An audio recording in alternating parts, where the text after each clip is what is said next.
हाय दोस्तों, रात के बज रहे हैं 1 और अभी हम खड़े हैं दिल्ली के पेट्रोल पंप में और निकल रहे हैं तुंगनाथ की ओर। तो हम लोग अब ऋषिकेश पहुंच चुके हैं और यहाँ से पहाड़ों की शुरुआत हो चुकी है। फाइनली हम लोग अपने फर्स्ट पॉइंट पे आ गए हैं, देवप्रयाग। यहाँ पर कोई भी कहीं पे भी गाड़ी लगा सकता है, ऐसे कोई पार्किंग का कोई इशू नहीं है यहाँ पर।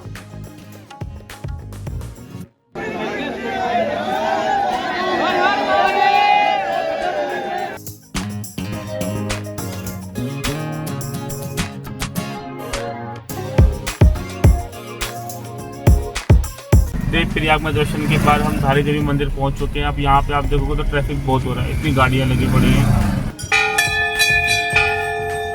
धारी देवी मैया को चार धाम बद्रीनाथ, केदारनाथ, गंगोत्री, यमुनोत्री का रक्षक भी कहा जाता है और यहीं से चार धाम की यात्रा स्टार्ट होती है।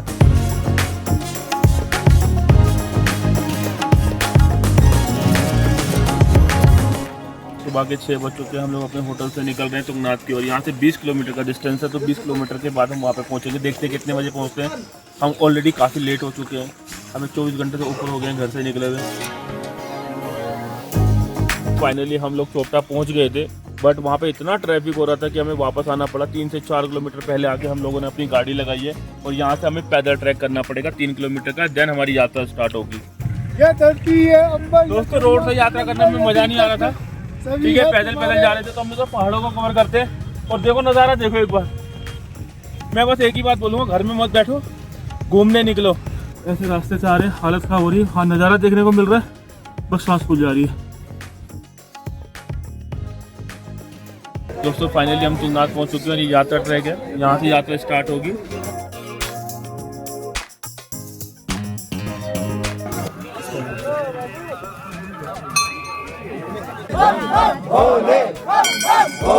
फाइनली हम लोगों ने दर्शन कर लिए हैं। दर्शन हमें अच्छे हुए, बट भीड़ बहुत हो रही है। तो हम लोग चंद्रशिला पर्वत होके आ गए हैं, तो वहाँ पे मौसम इतना खराब हो रहा था कि हम कुछ भी शूट नहीं कर पाए। दोस्तों, आप देखोगे तो यहाँ पे ओले पड़ना स्टार्ट हो चुके हैं। आपको दिख नहीं रहा होगा क्योंकि वो बहुत छोटे हैं।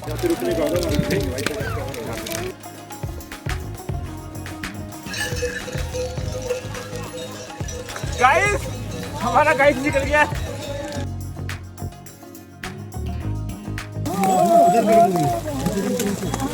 तो दोस्तों, यहाँ पे ओले इतने पड़ रहे कि टाट बजानी पड़ रही है। दोस्तों, मैं बोल रहा था ना आपको, अभी थोड़ी देर में बादल हट जाएंगे, फिर दिखाऊंगा। तो मेरे पीछे देखो,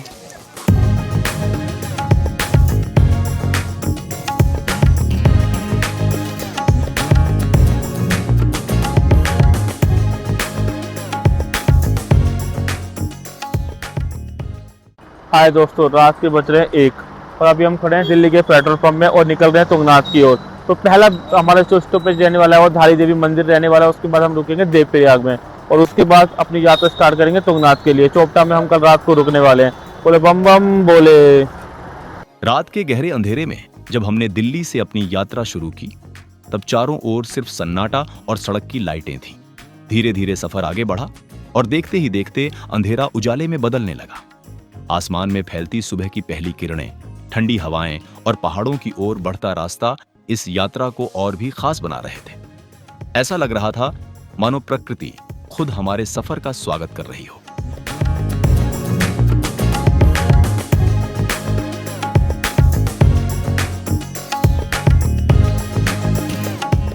हाय गाइस, तो हम लोग अब ऋषिकेश पहुंच चुके हैं और यहाँ से पहाड़ों की शुरुआत हो चुकी है। अब आप देखोगे, थोड़ा मैंने कहा मौज मस्ती भी कर ली जाए। बड़ा ही मज़ा आ रहा है, आनंद आ रहा है। 3 दिन की छुट्टियां हैं और हमें तुंगनाथ कवर कर रहे हैं, तो इसका एक अलग ही आनंद है। हमारे साथ दोस्त भी आए हुए हैं, तो वो हम आपको आगे दिखाएंगे अपनी वीडियो में। बाकी अभी सब लोग चाय पानी नाश्ता कर रहे हैं, तो चलो आपको वहाँ लेके चलते हैं। हाय दोस्तों, तो हमने दिल्ली से अपनी यात्रा की शुरुआत की थी, तब हम पहुँच चुके हैं ऋषिकेश और यहाँ से पहाड़ स्टार्ट हो चुके हैं। सामने देखोगे आप, सुंदर सी नदी है। बस प्रकृति के प्यारे प्यारे नज़ारों का लुत्फ उठाते हुए हम लोग आगे बढ़ते जा रहे हैं। और सामने देखोगे हमारे साथ जो ग्रुप आया हुआ है, मेरा बेटा भी आया हुआ है, वो सब लोग चाय पानी नाश्ता कर रहे हैं। तो बस हम आपको वहाँ लेके चलते हैं और उन लोगों से भी मिलाते हैं।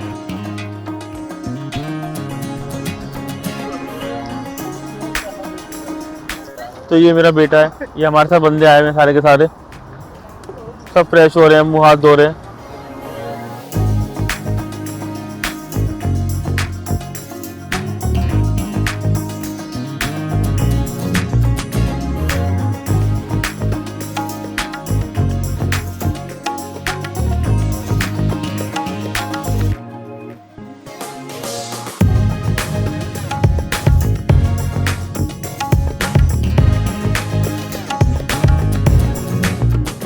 आगे बढ़ते हुए प्रकृति के मनमोहक नजारों ने हमारा दिल जीत लिया।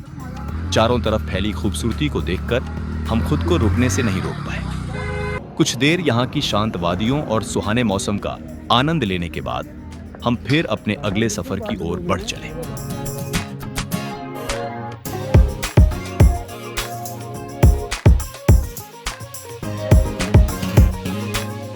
पहाड़ों की खूबसूरत वादियों और घुमावदार रास्तों के बीच अब हमारा पहला पड़ाव है देवप्रयाग। यही वह पावन स्थान है जहां अलकनंदा और भागीरथी का संगम होकर मां गंगा का उद्गम होता है। आगे हम आपको देवप्रयाग के अद्भुत और दिव्य दर्शन करवाएंगे।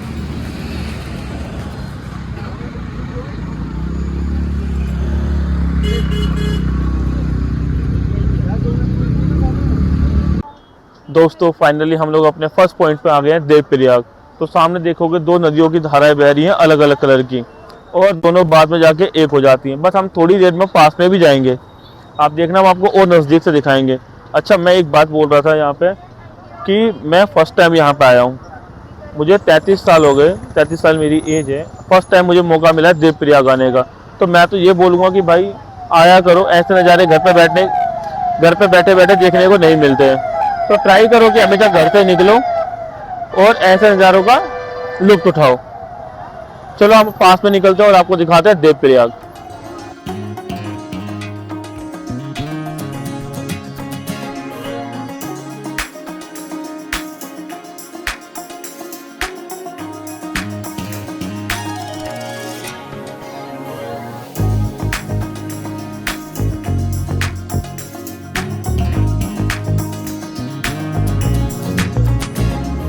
हाय दोस्तों, तो हम लोग बिल्कुल गंगा और भागीरथी के बिल्कुल आसपास में आ गए हैं। तो आप यहाँ से देखोगे तो दोनों नदियाँ मिल रही हैं और गंगा का निर्माण कर रही हैं। तो थोड़ा सा मैं इसके इतिहास के बारे में आप लोगों को बता देता हूँ कि इसका नाम देवप्रयाग कैसे पड़ा और इसका और क्या क्या इतिहास है जो हमें बताने चाहिए। तो सबसे पहले इसका देवप्रयाग नाम क्यों पड़ा, तो देव श्रवण नाम के ऋषि थे, उनके नाम पर इनका इस जगह का नाम देवप्रयाग पड़ा है, पहली चीज़। दूसरा ये है कि यहाँ पर अलकनंदा और भागीरथी, तो अलकनंदा को सात और भागीरथी को बहू का दर्जा दिया गया है यहाँ पर, और इन दोनों के मिलन से बनती है गंगा। और यहाँ पर जो भागीरथ राजा थे हमारे, उन्होंने यहाँ पर तपस्या की थी। उनकी तपस्या के बाद जब यहाँ पे गंगा प्रकट हुई धरती पे, तो 33 कोटि देवी देवता वो यहाँ पर प्रकट हुए थे गंगा को धरती पे प्रकट होते हुए देखने के लिए। और जब श्री राम भगवान ने रावण का वध किया, उसके बाद बहु जो पाप होता है उससे मुक्ति के लिए उन्होंने भी यहाँ पर तपस्या की थी। तो ये जो स्थान है ये कोई ऐसा वैसा स्थान नहीं है, इसकी बहुत मान्यता है सनातन धर्म के अकॉर्डिंग। तो ये जो सारा इतिहास था इससे रिलेटेड वो मैंने आपको बताया। और सामने देखोगे तो नदियाँ जो पहले अलग अलग कलर में थी, आगे जाके एक ही कलर में हो जा रही हैं। और आगे जाकर जब आप देखोगे हरिद्वार में, तो लोग इसको गंगा के रूप में स्नान करते हैं और अपने पापों से मोक्ष प्राप्त करते हैं। हर हर गंगे।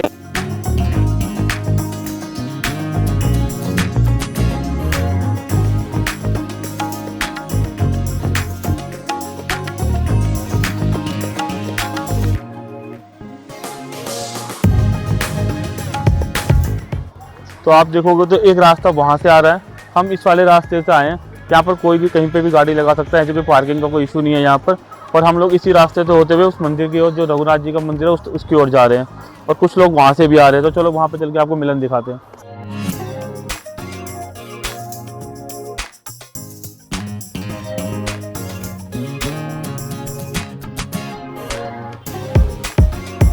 तो दोस्तों यहाँ से आप देखोगे तो अलकनंदा आ रही है और उधर से भागीरथी आ रही है। तो अलकनंदा देखोगे बिल्कुल शांत स्वभाव में बह रही है, कोई आवाज़ कोई कुछ शोर नहीं है। जबकि भागीरथी के पास जाओगे तो आपको शोर भी मिलेगा और थोड़ी झरने की आवाज़ जैसे टाइप की भी मिलेगी। तो अभी मैंने थोड़ी देर पहले बताया, शायद वो उल्टा होगा, तो बट ये वाला ठीक है क्योंकि अभी मुझे गाँव वाले ने बताया। जय माता दी।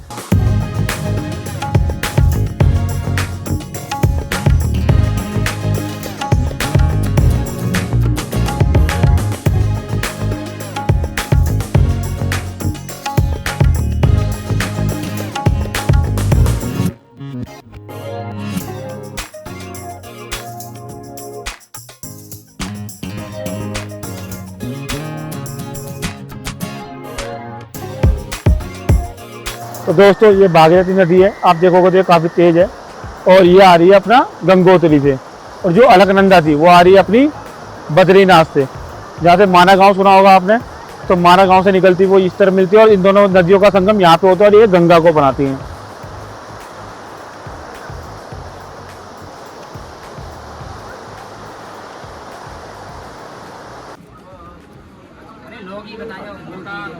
नीचे मत लाओ भैया, जूता ऊपर निकालो, जूते ऊपर निकालो, जूते मत लाओ नीचे। अरे वो धीरे रखो रे।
दोस्तों यहाँ पे एक बात बोलना चाहूँगा, जैसे ये बनना है, अब देखो मैनेजमेंट ने यहाँ पे लाइनें कैच रखी है कि इसके आगे नहीं जाना, बट फिर भी लोग इसके आगे जा रहे हैं, तो वो चीज़ गलत है। अगर कोई हादसा होगा, कोई बात होगी, तो कौन जिम्मेदार होगा?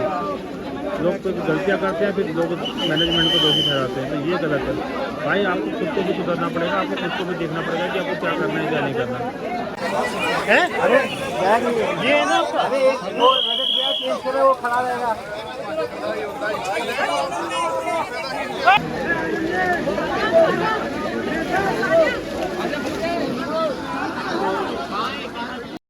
हाय दोस्तों, तो देव प्रयाग में हमारे दर्शन हो गए थे, हमने नहाना धोना भी कर लिया और थोड़ा नाश्ता पानी करना था वो भी कर लिया है।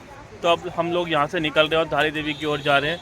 तो यहाँ की जो यात्रा हमारी बहुत बढ़िया रही, दर्शन भी बहुत अच्छे हुए। तो एक बार मैं आपको नज़ारा दिखा देता हूँ सामने से। ये देखो मेरे पीछे जो नज़ारा चल रहा है, बढ़िया दो नदियों का संगम होकर गंगा बन रही है, और ये गंगा हरिद्वार तक जाएगी। तो बस यहाँ तक का यही सफ़र था, और अब आगे बढ़ते हैं धारी देवी की ओर। बोलो हर हर गंगे।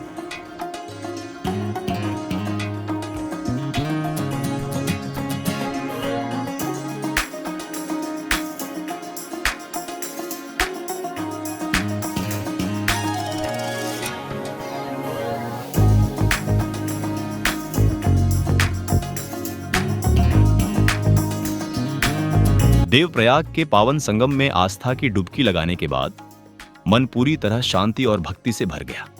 इसके बाद हम निकल पड़े मां धारी देवी के दिव्य मंदिर की ओर।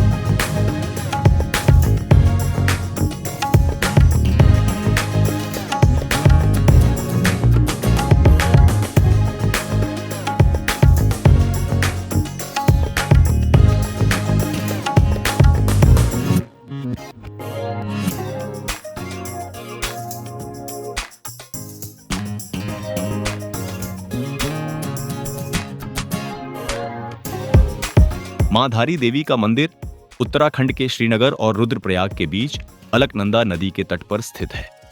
मान्यता है कि मां धारी देवी उत्तराखंड की रक्षक देवी हैं और चार धाम की रक्षा करती हैं।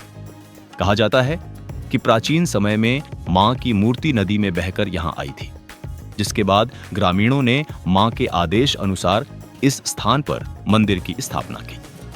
भक्तों का विश्वास है कि मां धारी देवी अपने भक्तों की हर मनोकामना पूर्ण करती हैं और उन्हें हर संकट से बचाती हैं।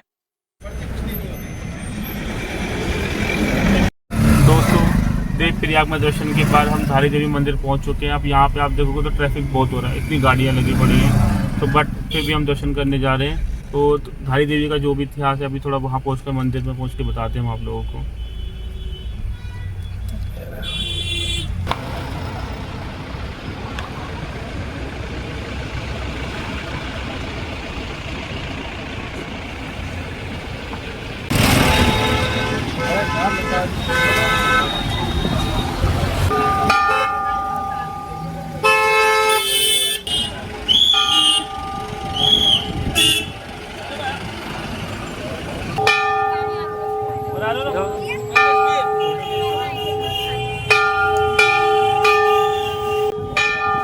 मां धारी देवी मंदिर। यह मंदिर सिर्फ आस्था का केंद्र ही नहीं, बल्कि उत्तराखंड की संस्कृति और रहस्यों से भी जुड़ा हुआ है।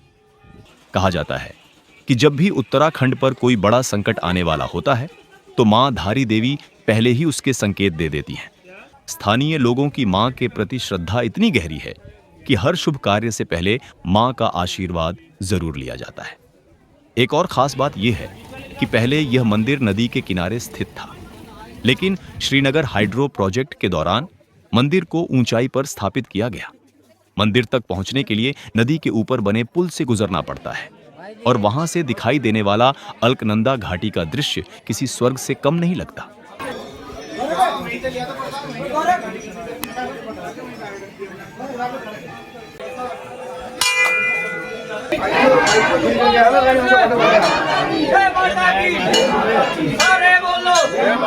अगले बोलो जय माता की, जय बोलो जय माता की, महादेव की जय।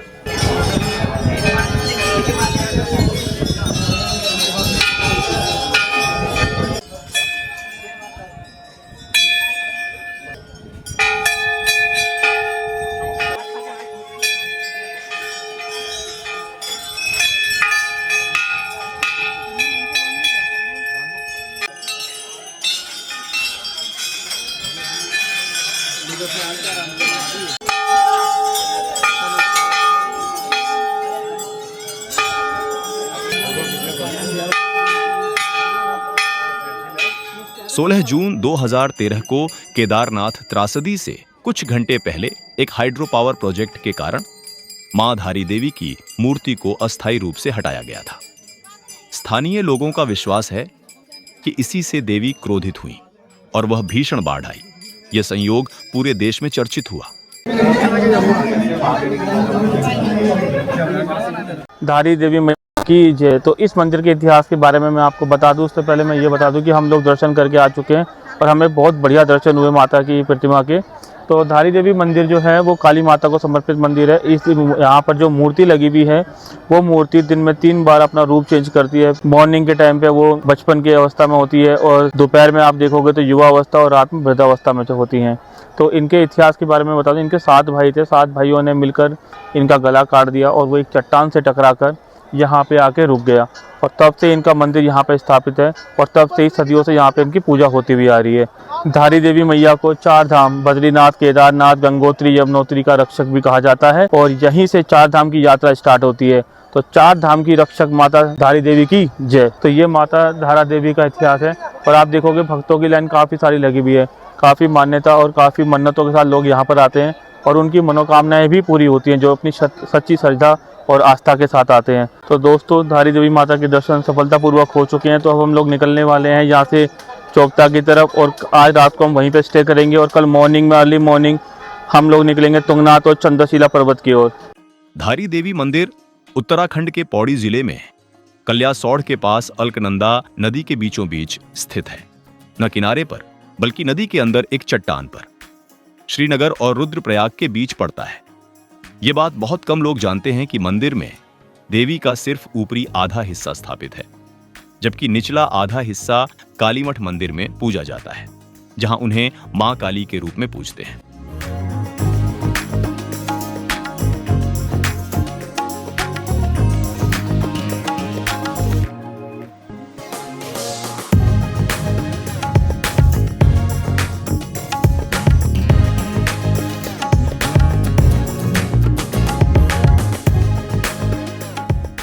दोस्तों, धारी देवी मंदिर अभी हमने दर्शन किए थे। थोड़ा सा दूर आए तो हमें ये नज़ारा मिला, ऐसा लग रहा है गोवा की बीच पे हम लोग घूम रहे हो।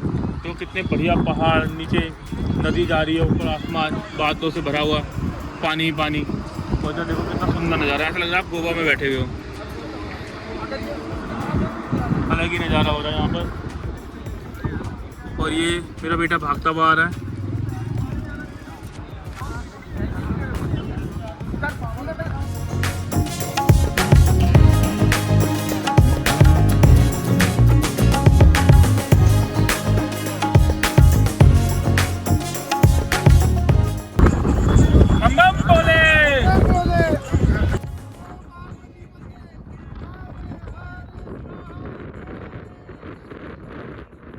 बस थोड़ा आगे बढ़े और मौसम ने पूरा माहौल बदल दिया। हल्की बारिश, बादलों से ढके पहाड़ और वो ठंडी ताजी हवा, सब कुछ मिलकर कुछ ऐसा नजारा बना रहे थे जो कैमरे में कैद हो ना हो, दिल में जरूर उतर गया। सच कहें तो उस पल किसी और जगह होने की कोई ख्वाहिश ही नहीं बची थी। दोस्तों थोड़ी देर पहले वहाँ से निकलने के बाद मौसम देखो कितना प्यारा होगा। इतनी तेज़ बारिश हुई है ना अभी यहाँ पे, इतनी तेज़ क्या बताऊँ। उसके बाद देखो मौसम कितना प्यारा होगा। और यहाँ से कुछ पत्थर वत्थर भी गिरे हैं अभी इस साइड से, जहाँ पर गाड़ी भी पंचर होगी उसी की वजह से। सामने देखोगे नीचे अलकनंदा नदी बह रही है, यहीं से ये नदी बहती हुई देवप्रयाग में चली जाएगी। मौसम देखो आप, कुछ मत देखो, खाली मौसम देखो और पहाड़ देखो, यहाँ की हरी हरी वादियाँ देखो। और यहाँ पे देखो पर्वतों में देखो हरी हरी वादियाँ देखो यहाँ की, मतलब बहुत प्यारा सीन लग रहा है। और हमारे साथ जो आए सब एंजॉय कर रहे हैं, सब अपने अपने तरीके से कर रहे हैं, किसको जैसा करना है, बट मज़ा बहुत आ रहा है। अब हल्की हल्की बारिश के साथ हम अपने होटल की तरफ बढ़ रहे हैं, जो रुद्रप्रयाग से लगभग 8 से 10 किलोमीटर की दूरी पर स्थित है। और देखते ही देखते चारों तरफ अंधेरा होने लगा। तो दोस्तों हम लोग आ गए हैं चोपटा से 20 किलोमीटर रुके हैं आज, क्योंकि हमने होटल भी यहीं पे लिया। हमें खबरें मिली थी कि चोपटा में बहुत भीड़ हो रही है और केदारनाथ की जो यात्रा है मैक्सिमम वहाँ पे शिफ्ट हो गई है। तो काफ़ी लोग वहाँ पे चोपटा वगैरह जा रहे हैं, तुंगनाथ जा रहे हैं, चंद्रशिला जा रहे हैं। इसलिए हम लोग पहले होटल लेकर यहाँ पर रुक चुके हैं और खाना पीना भी हम लोग यहीं पर कर रहे हैं। नाइट स्टे हमारा यहीं पर रहने वाला है। और इसके अलावा जो हमारा प्लान रहेगा, हम सुबह 4 बजे उठ के यहाँ से निकलने वाले हैं, क्योंकि वहाँ पे बहुत भीड़ हो गई इस टाइम पे ना। तो उसी के अकॉर्डिंग हमने अपने प्लान को मॉडिफाई किया है और उसी के अकॉर्डिंग हम चीज़ें करने वाले हैं आगे। तो बस थोड़ी देर में खाना खा के थोड़ा रेस्ट करेंगे और उसके बाद सुबह जल्दी उठ के तुंगनाथ की यात्रा के लिए निकलेंगे। हर हर गंगे।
हेलो दोस्तों, गुड मॉर्निंग। सुबह के 6 बज चुके हैं। हम लोग अपने होटल से निकल रहे हैं तुंगनाथ की ओर। यहाँ से 20 किलोमीटर का डिस्टेंस है, तो 20 किलोमीटर के बाद हम वहाँ पे पहुँचेंगे। देखते हैं कितने बजे पहुँचते हैं।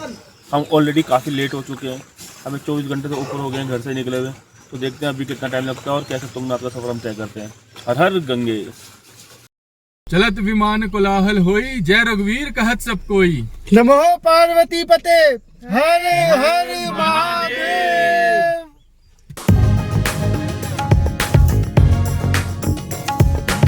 सुबह होटल में नाश्ता करने के बाद हम चोपता की ओर निकल गए। रास्ता जितना लंबा था, नजारे उतने ही लाजवाब। हर मोड़ पर एक नई तस्वीर, हर पल एक नया एहसास। हर मोड़ पर लगता कि बस यहीं रुक जाए।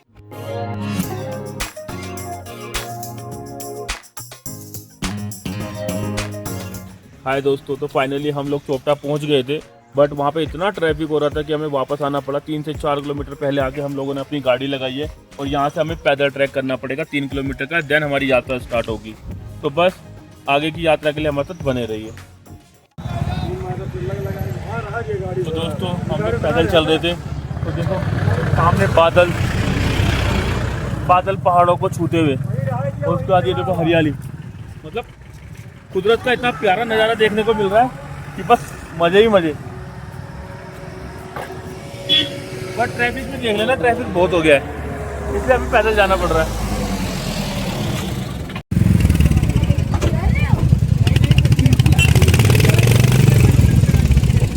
ये धरती है अम्बा। दोस्तों रोड से यात्रा करने में मज़ा नहीं आ रहा था, ठीक है। पैदल पैदल जा रहे थे, तो हम तो पहाड़ों को कवर करते हैं। और देखो नज़ारा देखो एक बार,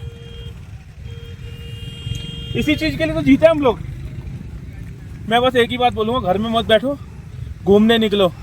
और साथ में अपने बच्चों को भी लेके आओ। और ये देखो सांस फूल गई हमारी।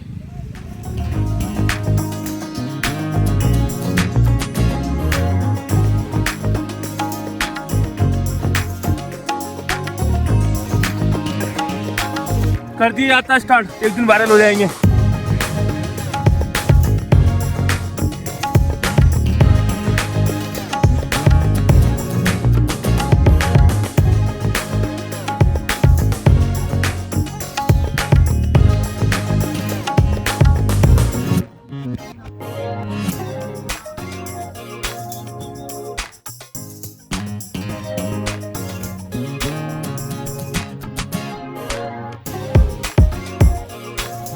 रोड का रास्ता बंद है, ऐसे रास्ते से आ रहे हैं, हालत खराब हो रही है। हाँ नज़ारा देखने को मिल रहा है, बस सांस फूल जा रही है।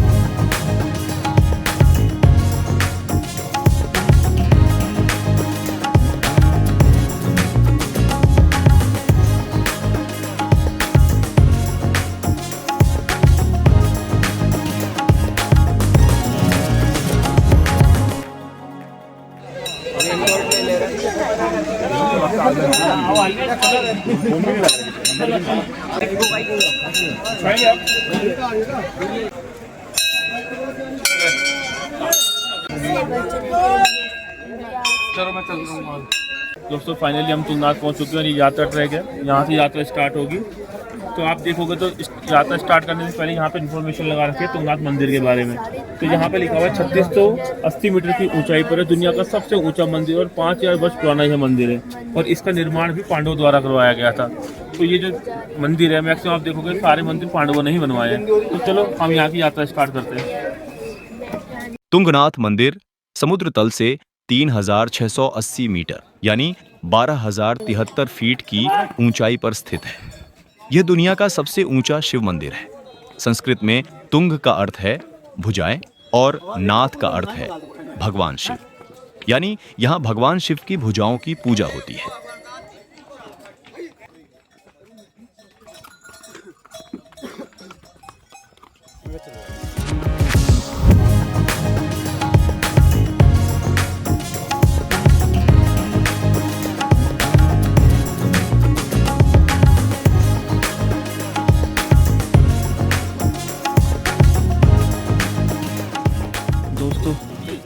तो यात्रा टाइप हम लोग चल रहे, तो यहाँ की चढ़ाई जो है खड़ी चढ़ाई है, ठीक है। आपकी सांसें फूलेंगी, आप ये डंडा भी लेंगे, आप थक भी जाएंगे कि सांसें फूल जाएंगे। बट ऊपर जो मंदिर है चंद्रशिला पर्वत है और तुंगनाथ मंदिर है, उसको देखने की उत्सुकता खत्म नहीं होगी। वो जो है फीलिंग वो आपकी सारी थकावट मिटा देगी। तो बस चलते रहते हैं, थकावट बहुत हो रही है, चलिए। गर्मी लगने लग गई है।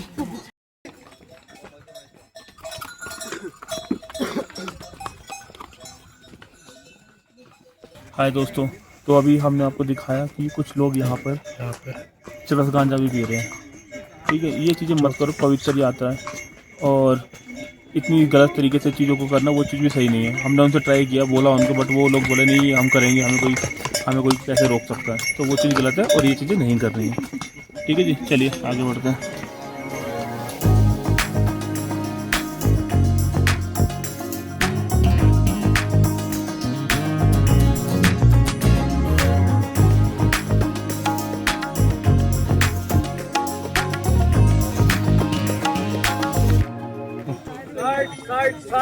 दोस्तों ये देखोगे तो इतनी भीड़ है, पीछे देखोगे, पीछे भीड़। अभी मंदिर से हम लोग थोड़ी सी दूरी पे हैं, लगभग हम दर्शन के आसपास पहुंच चुके हैं। बट अगर देखोगे तो जो लोग फिजिकली फिट नहीं है या छोटे बच्चे हैं तो वो ना आए तो ज़्यादा अच्छा है।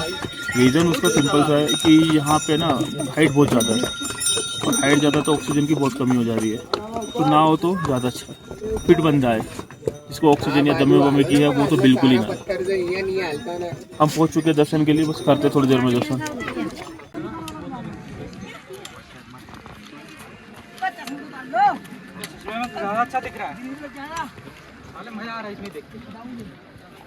दोस्तों फाइनली इतनी मेहनत के बाद हमें मंदिर के दर्शन हो गया। सामने ही मंदिर है और यहाँ से लगभग 100 मीटर की दूरी पे है, ज़्यादा दूरी है नहीं।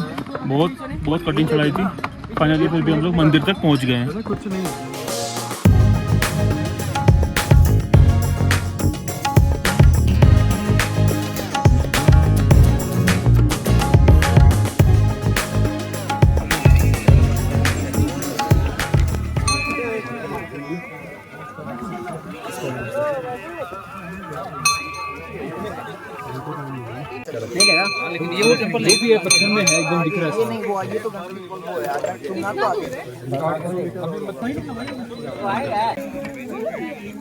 कहाँ रे?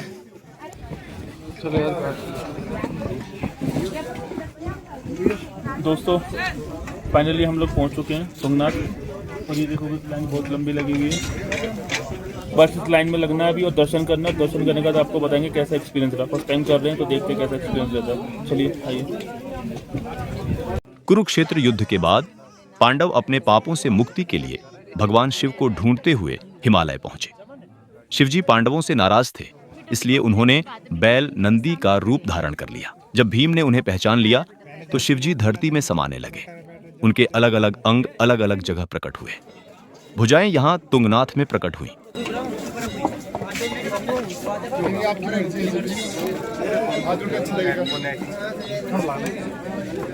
इस मंदिर की नींव पांडवों में से तीसरे भाई अर्जुन ने रखी थी। यह उत्तर भारतीय स्थापत्य शैली में बना है और मंदिर के चारों तरफ अन्य देवताओं के 1 दर्जन छोटे मंदिर भी हैं। तुंगनाथ 5 पंच केदार मंदिरों में तीसरा केदार है। बाकी 4 हैं केदारनाथ, मध्य महेश्वर, रुद्रनाथ और कल्पेश्वर। यह मंदिर स्थानीय पत्थर, स्लेट और बोल्डर्स से बिना किसी सीमेंट के बनाया गया है। यह उच्च हिमालयी क्षेत्र की पारंपरिक निर्माण शैली का शानदार उदाहरण है। ये बात बहुत कम लोग जानते हैं। ASI archaeological survey of India की एक हालिया स्टडी में पाया गया कि तुंगनाथ मंदिर 5 से 6 डिग्री झुक चुका है, जबकि परिसर के छोटे ढांचे 10 डिग्री तक झुक गए हैं। इसके बाद ASI ने केंद्र सरकार को इसे संरक्षित राष्ट्रीय स्मारक घोषित करने की सिफारिश की है।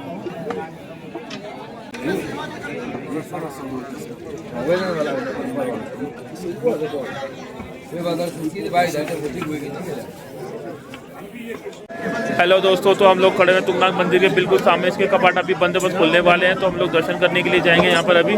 तो हमारे माध्यम से आप यहाँ पर दर्शन कर सकते हैं। और एक और चीज़, अगर आपको हमारा चैनल अच्छा लग रहा है और हम जो भी तीर्थ स्थल के दर्शन कर रहे हैं वो आपको प्यारा लग रहा है, तो बस हमारे चैनल को लाइक, सब्सक्राइब एंड शेयर कर देना। जय माता दी।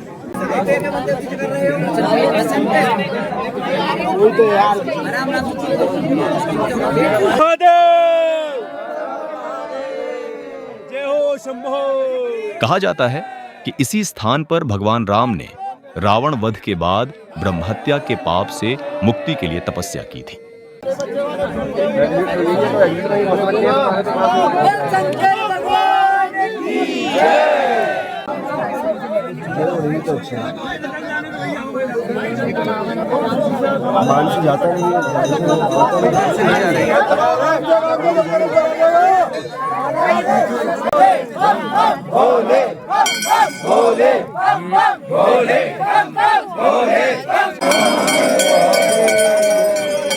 सब एक साथ रहते हैं।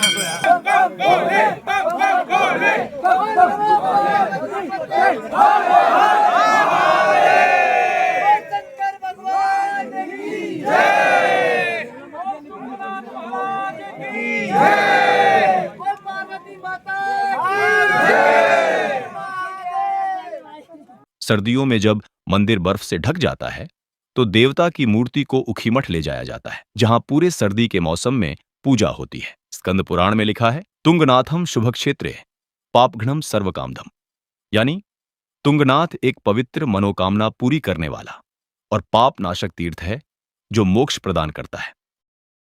हाय दोस्तों, फाइनली हम लोगों ने दर्शन कर लिए हैं। दर्शन हमें अच्छे हुए, बट भीड़ बहुत हो रही है। और भीड़ इतनी है कि क्या ही बताऊं, अंदर बाहर जाने का रास्ता एक ही है। तो छोटे बच्चों के लिए, लेडीज़ों के लिए बहुत प्रॉब्लम हो रही है। तो थोड़ा करना पड़ेगा यहाँ पर भी। जैसा मैं हर मंदिर में जाता हूँ, कोई ना कोई कमियाँ निकालता हूँ, वो बात अलग है। लेकिन दर्शन अच्छे होते हैं, बट होना चाहिए, क्योंकि अपना इंडिया में देखो बहुत भीड़ है मंदिर में। थोड़ा मैनेजमेंट को ध्यान देना पड़ेगा। सफोकेशन भी हो जा रही थी, तो बस देखते हैं। चलो अब चलते हैं चंद्रशिला की ओर। और हमारे चैनल को लाइक, सब्सक्राइब भी करना है आप लोगों को, और हम आगे भी आपको बहुत सारे मंदिरों के दर्शन करवाएंगे। हर हर महादेव।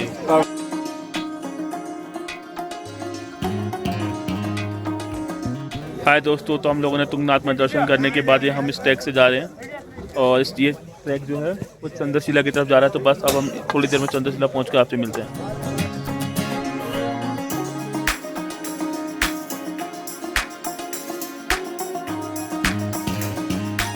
हाय दोस्तों, तो हम लोग चंद्रशिला पर्वत होके आ गए हैं। तो वहाँ पे मौसम इतना खराब हो रहा था कि हम कुछ भी शूट नहीं कर पाए, बट हमने अपना बेस्ट ट्राई किया। आप देखोगे सुबह से यहाँ पे मौसम बहुत खराब हो रहा है, इतना खराब कि क्या ही बताऊँ, ट्रैकिंग करना बहुत मुश्किल हो रहा था। तो बस जितनी भी वीडियो हमने शूट की है हम लोग आपको वीडियो के माध्यम से दिखा देंगे।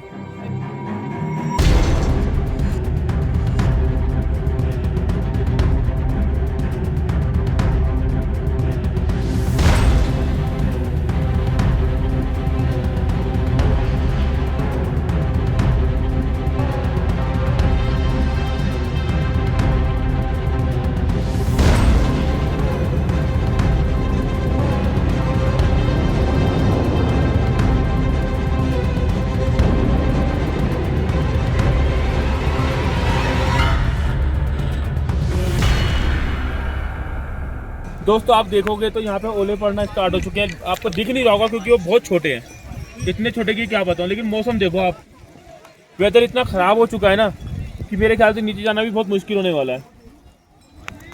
बारिश बहुत तेज़ी स्टार्ट हो गई है यहाँ पर। तो अब हम लोग नीचे जा रहे हैं। तो हम ट्रैक से ना जाते हुए इस रास्ते से आ रहे हैं, बट मैं बताना चाहूँगा इस ट्रैक से ना जाओ। अरे ओले पड़ने लग गए रे। हेलो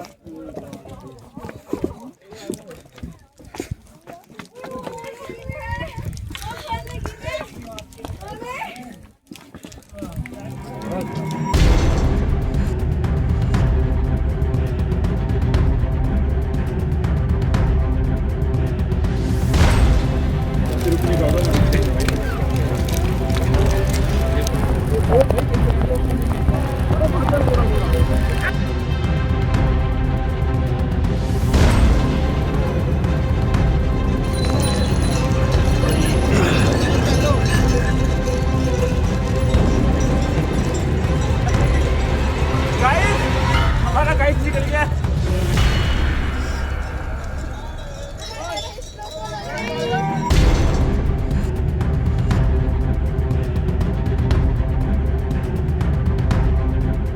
दोस्तों बहुत बारिश हो रही है और ये हमारे आगे ढक गया पूरा। बहुत बुरी हालत हो रही है, सब बंदे बच में सारे। बहुत यही तो नहीं हो रहा है, लो हो गया।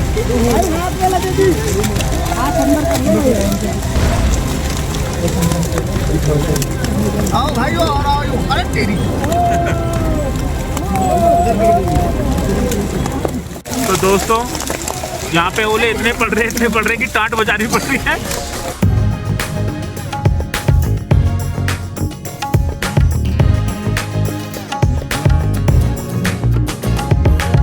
दोस्तों मेरे पीछे है गणपति जी का मंदिर और ठीक मेरे पीछे अभी वो दिखाई नहीं दे रहे हैं, बट वहाँ पर भी भोले बाबा का दिखता है पर्वत में दृश्य। वो अभी दिख नहीं पा रहा है, अभी थोड़ी देर पहले दिखा था, एकदम से बादल आ गए तो हम दिखा नहीं पा रहे हैं आपको, बट कोई नहीं, अभी देखते हैं थोड़ी देर में मौसम साफ होता तो दिखाते हैं।